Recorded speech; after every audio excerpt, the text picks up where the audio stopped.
दोस्तों, हिंदू धर्म में कुत्तों का बड़ा धार्मिक महत्व है। मान्यता है कि कुत्ते पवित्र जानवर हैं जो स्वर्ग और नर्क के दरवाजे की रक्षा करते हैं। ज्योतिष शास्त्र के मुताबिक घर में कुत्ता पालने से राहु केतु से बनने वाले अशुभ योगों को टाला जा सकता है। इसी तरह की महत्वपूर्ण और ज्ञानवर्धक जानकारी प्राप्त करने के लिए हमारे चैनल समृद्धि को सब्सक्राइब करें और बेल आइकन को प्रेस करें ताकि नई वीडियोस की अपडेट आपको सबसे पहले मिल सके। कुत्ते को भैरव देवता का सेवक माना जाता है, इसीलिए कुत्ते को भोजन देने से भैरव देवता प्रसन्न होते हैं। कुत्ते की सेवा करने से शनिदेव का भी आशीर्वाद प्राप्त होता है। दोस्तों, कुत्ते को रोटी खिलाने के 8 फायदे जान लो, कभी दुखी नहीं रहोगे। दर्शक बंधुओं, आज की कहानी आपको सोचने पर मजबूर कर देगी। इस कहानी में मैं कुत्ते के बारे में बता रही हूँ। अक्सर हम कई मौकों पर कुत्तों का नाम लेकर मिसाल दिया करते हैं। किसी को गाली देते हैं तो कुत्ते का नाम जुबान पर आता है। गाली आदमी को देते हैं पर नाम कुत्ते का बदनाम होता है। क्या कुत्ता इतना गया गुजरा जीव है? हमने उसे कभी खिलाने पिलाने के बारे में तो नहीं सोचा। चाहे कितने ही दिन से भूखा द्वार पर पड़ा हो, लेकिन हमें कभी उसका नाम इस्तेमाल करने में लज्जा नहीं आई। आपसे निवेदन है कि 5 मिनट का समय निकालकर इस कहानी को जरूर सुन लेना, शायद आपकी सोच बदल जाए। एक कुत्ते ने अपने जीवन की कहानी कुछ इस प्रकार बयान की है। हे दुनिया के लोगों, हम पर रहम करो। हमारा कोई घर नहीं होता, कोई आश्चर्य नहीं होता, कमाकर खाना हमें नहीं आता, हमें वस्त्र भी पहनने का ज्ञान नहीं है, इसीलिए सर्दी गर्मी बरसात में हम ऐसे ही घूमते रहते हैं। हमें पढ़ना लिखना नहीं आता, आपकी तरह हमें अनुशासन नहीं आता, हमें आपकी तरह बोलना नहीं आता। ये हमारा दुर्भाग्य ही समझिए। पर हमें आपकी तरह भूख भी लगती है, चोट लगने पर हमें आपकी तरह पीड़ा भी होती है, हमें आपकी तरह रोना भी आता है। बस इन्हीं 3 कामों में हम आपकी बराबरी करते हैं, इसीलिए हम पर दया दिखाइए, हमें और कष्ट मत दीजिए। ईश्वर ने तो हमें वैसे भी कष्ट देकर ही भेजा है, ऊपर से आप लोग हमें परेशान करते हैं। हम आपकी तरह मनुष्य नहीं हैं, हम पराधीन जीव हैं। जब हमारा जन्म हुआ उस समय हमारे आंख कान बंद थे।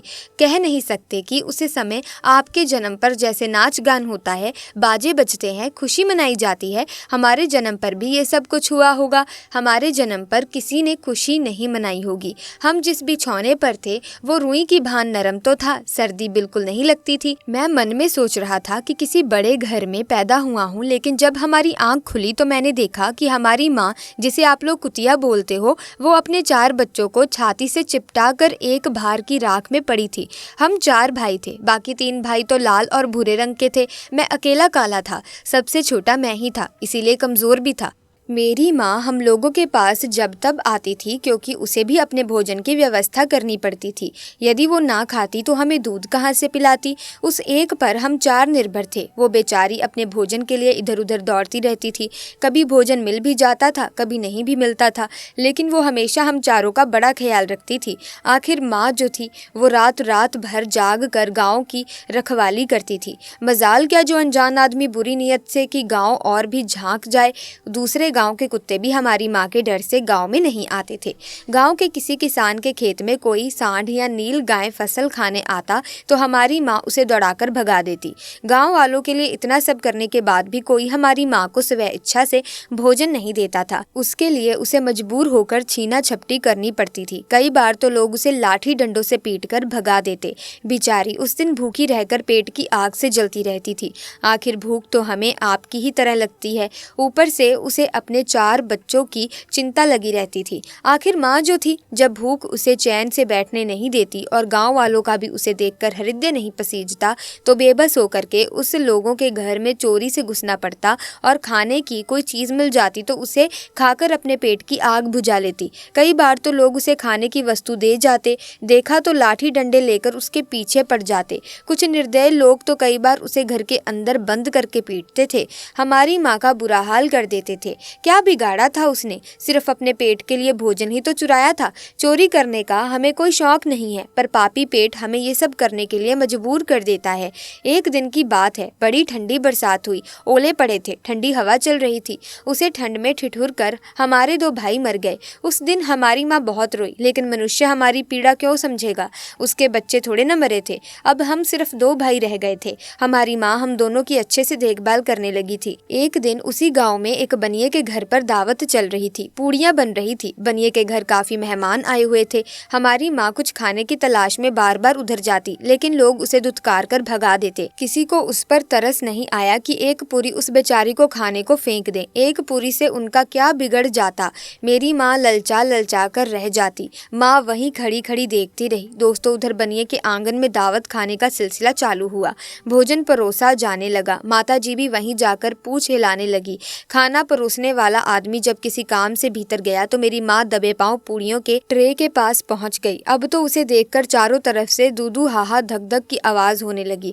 चारों ओर से लोग चिल्ला चिल्लाकर ऐसे भागे। मेरी माँ वो चीख पुकार सुनकर घबरा गई। 2-3 आदमी डंडा लेकर उसके ऊपर से बड़ी बेरहमी से दौड़े। मेरी माँ वहां से घबराकर भाग गई, मगर उसे वहां से निकलने का कोई रास्ता नहीं मिला, क्योंकि सामने से लोग डंडा लेकर आ रहे थे। तो जो लोग वहां खाना खा रहे थे उनके ऊपर से होकर गुजरती हुई मोरी के रास्ते से बाहर निकल गई। मेरी माँ अपने निकलने पर इतनी हैरान नहीं थी जितनी कि उन लोगों को देखकर हुई थी जो वहां पर दावत खा रहे थे। वो सब उठकर खड़े हो गए। उन्होंने भोजन करना छोड़ दिया। कह रहे थे कि कुत्ते के लांग जाने के कारण भोजन भ्रष्ट हो गया है। सब एक दूसरे से विचार कर रहे थे कि अब क्या किया जाए। खाना तो सब खराब हो गया। बेचारा बनिया फूट फूट कर रोने लगा। कुछ लोग तो ये भी कह रहे थे कि भाई, कुतिया के लांगने से भोजन खराब कैसे हो गया? उसने खाने में या पतीलों में मुंह थोड़ी ना डाला है, सिर्फ ऊपर से निकल कर ही तो गई है। लेकिन उनमें कुछ लोग बड़े घरों से ताल्लुक रखते थे। उन्होंने एक भी नहीं चलने दी। कह रहे थे कि भोजन तो भ्रष्ट हो गया है, ये हमारे खाने के लायक नहीं है। आखिरकार उन्हीं की बात मानी गई। अब तो वो सारा भोजन गरीबों में बांट दिया गया। उस दिन तो मेरी माँ को खूब पेट भर के खाना मिला था। ऐसा सुख उसने जीवन में कभी नहीं पाया था, लेकिन वो सुख उसके लिए बड़ी मुसीबत बन गया। वो भोजन करके वहाँ आराम से लेटी थी, लेकिन उतने में वो बनिया डंडा लेकर वहाँ आ पहुंचा और उसे बुरी तरह से पीटने लगा। उसे बाहर से भागने का कोई भी अवसर नहीं मिल पाया। डंडों की चोट से वो बुरी तरह चिल्लाने लगी। माँ का विलाप सुनकर पत्थर भी पसीज जाता, पर उस निर्दयी को उस पर जरा भी रहम नहीं आया। वो उसे कठोरता पूर्वक पीटता रहा।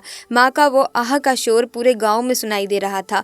तब कुछ लोग आए और उसे समझाकर बोले, भाई जाने दो, भूख में तो आदमी की बुद्धि भ्रष्ट हो जाती है। वो तो एक पशु है, उसे अच्छे बुरे का क्या ज्ञान। अब उसे मारकर आपको क्या मिलेगा? जो होना था सो हो गया। लोगों के समझाने के बाद उसने हमारी माँ को पीटना बंद किया। माँ ने आकर सारी कहानी हम दोनों भाइयों को सुनाई। हमने सोचा कि कितना कष्ट भरा है हमारा हम कुत्तों का जीवन। आदमी एक रोटी के टुकड़े के बदले एक चोर की जितना पीटता है। धिक्कार है ऐसे लोगों पर जो हम लोगों की पीड़ा को नहीं समझते। एक दिन की बात है और गांव में एक बाहर का मुसाफिर आकर ठहरा हुआ था। उसने अपने भोजन के लिए एक जगह चूल्हा बनाया था और उस पर दाल बनने के लिए रख दी। उसके बाद आटा गूंद कर रख दिया। वो वहीं पास में कुएं पर पानी लेने चला गया। इधर कहीं से मेरी माँ भी घूमती हुई वहीं पहुंच गई। उसने गूंदे हुए आटे को रखा देखा तो सोचा कि शायद इस आटे का कोई मालिक नहीं है। यही सोचकर वो उस आटे को खाने लगी। उधर राहगीर ने कुएं के पास से देखा कि उसका आटा एक कुतिया ने आकर खा लिया है, तो वो बड़ा दुखी हुआ। वो बेचारा माथे पर हाथ धरकर रोने लगा, क्योंकि वो भी 2-3 दिनों का भूखा और थका हारा था। दोस्तों, कुछ लोगों ने उसे कहा कि अरे भाई, उसने तुम्हारा भी आटा बिगाड़ दिया। कल तो इसने बनिए की पूरी रसोई ही बिगाड़ कर रख दी थी। मुसाफिर दुखी होता हुआ बोला, भाई मुझे क्या मालूम था कि ये दुष्ट कुतिया मेरे आटे को खाने के लिए घात लगाए जाने कब से बैठी है। मुसाफिर ने आप देखा ना ताव लाठी लेकर कुतिया के ऊपर टूट पड़ा। माँ उस आटे को ठीक से खा भी नहीं पाई थी, पर उससे ज्यादा कि उस पर लाठी बरस गई। महीनों तक मेरी माँ लंगड़ाती हुई घूमती रही। तब उस दिन समझ में आया कि आदमी कितना खुदगर्ज है। हम उसका कोई कार्य करते हैं तो भी वो हमें नहीं समझता। हमारी कमी यह है कि हम उन्हें मतलबी इंसानों के अधीन रहना चाहते हैं। जो हमें प्यार से खिलाता है, हम उसके कितने काम आते हैं ये उन्हें नहीं पता। उसके घर की रखवाली तो करते ही हैं, साथ ही साथ और भी बहुत सारे लाभ हैं जिन्हें मनुष्य नहीं जानता। यदि वो हमें रोटी खिलाने के फायदे जान जाएं तो बहुत से अपने जीवन में होने वाले नुकसानों से बच सकता है। आज मैं अब आपको बताऊंगी कि कुत्ते को रोटी खिलाने के 8 फायदे। मनुष्य को पता नहीं कि जब भी घर में रोटी बनाई जाती है तो सबसे पहली रोटी गाय की होती है और पिछली रोटी कुत्ते की होती है। ऐसा ही महापुरुषों ने विधान बनाया था, लेकिन भगवान की बनाई उस विधान को भूलकर मनुष्य अगली और पिछली रोटी स्वयं ही खा जाता है। इसका प्रभाव उसके जीवन पर बहुत बुरा पड़ता है। आइए जानते हैं कि कुत्ते को रोटी खिलाने के फायदे। मित्रों, कहते हैं कि कुत्ता वो प्राणी है जिसको रोटी खिलाने से मनुष्य के जीवन में पड़ने वाले ग्रहों के दोष भी दूर हो जाते हैं। पहला फायदा है कुत्ते को रोटी खिलाने का कि कुत्ते को रोटी खिलाने से शनि का नकारात्मक प्रभाव कम हो जाता है। कहते हैं कि शनि ग्रह जब अपनी कुदृष्टि डालता है तो आदमी बर्बाद हो जाता है। जिस आदमी पर उनकी महादशा का आरंभ हो जाता है तो बने बनाए काम अपने आप ही बिगड़ने लगते हैं। वो आर्थिक तंगी का शिकार हो जाता है। उस स्थिति में आदमी यदि कुत्ते को रोटी खिलाता है तो उस पर शनि का कुप्रभाव बहुत कम हो जाता है। नंबर 2 दोस्तों, दूसरा फायदा है कि कुत्ते को रोटी खिलाने से भाग्य आपके पक्ष में हो जाता है। आपके घर के अंदर नकारात्मक शक्तियां नष्ट हो जाती हैं। नंबर 3 कुत्ते को रोटी खिलाने से माता लक्ष्मी प्रसन्न हो जाती हैं और आपके घर में धन दौलत की कभी कमी नहीं रहती। नंबर 4 कुत्ते को रोटी खिलाने से आपके ऊपर कर्ज नहीं चढ़ता और जो पहले से आप कर्जदार हैं उससे भी मुक्ति मिल जाती है। दोस्तों नंबर 5 कुत्ते को सुबह शाम भोजन देने से आपका व्यापार बहुत अच्छे से चलता है। नंबर 6 कुत्ते को रोटी देने से आपकी आयु में वृद्धि होती है और अटका हुआ धन वापस मिल जाता है। नंबर 7 कुत्ते को रोटी देने से हमेशा आपका स्वास्थ्य अच्छा बना रहता है और मानसिक रूप से आप मजबूत रहते हैं। मन ऊर्जावान रहता है, अच्छे विचार आपके मन के अंदर आते हैं। नंबर 8 कुत्ते को रोटी खिलाने से भगवान प्रसन्न रहते हैं, क्योंकि भगवान को समस्त जीवों की, समस्त प्राणियों की चिंता रहती है और जो समस्त जीवों पर दया दिखाता है भगवान भी उससे मनुष्य से हमेशा प्रसन्न रहते हैं। भगवान की कृपा सदैव उस परिवार पर बनी रहती है जो इन मुख्य पशुओं पर दया दिखाता है और इसके विपरीत कुत्ते को मारने पीटने वाला मनुष्य दरिद्र होता चला जाता है। आपका भले ही कुत्ते ने नुकसान कर दिया हो फिर भी उसे मारना नहीं चाहिए। कहते हैं कुत्ता जब रोता है तो अपशगुन होता है, कोई संकट आता है, किसी की मृत्यु होती है, इसीलिए कुत्ते को कभी रुलाना नहीं चाहिए। जो बीमार कुत्ते का, घायल कुत्ते का इलाज करवाता है उस पर अश्वनी कुमार सदैव प्रसन्न रहते हैं। वो मनुष्य सदैव निरोगी बना रहता है। दर्शक बंधुओं, उम्मीद करती हूँ कि आपको ये कहानी बहुत अच्छी लगी होगी। अगर हाँ तो आप इस वीडियो को लाइक करें, शेयर करें, चैनल को सब्सक्राइब करके बेल आइकन को प्रेस करें ताकि नए वीडियोस की अपडेट आपको मिलती रहे। जल्दी मिलेंगे आपसे। आपका बहुत बहुत धन्यवाद।